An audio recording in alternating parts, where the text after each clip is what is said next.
आसी जिते पहुंची जाइछन्ति राज्य रे हिरण्यकश्यपु रानी कयादु जानिले स्वामी जाइथिले तपस्या साधन करिबा पई किंतु स्वामी फेरी आसिले।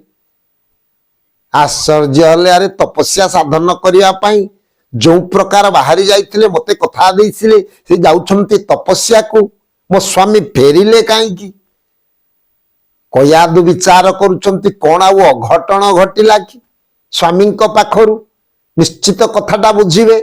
ये कथा चिंता करी सती शिरोमणि कयादु जेतेबेले स्वामी को पाछोटी आनिले पतिपरायणा स्त्री आज्ञा स्वामी पदधौत कर स्वामी सेवारे लगिचंती। कहले स्वामी आपण तो जाइथिले तपस्या साधन करिबा पई दाक्षिणात्य जंगल को आपण फेरिले काई। सती शिरोमणि कयादु जेतेबेले ये कथा पचारिचंती प्रकृत रे हिरण्य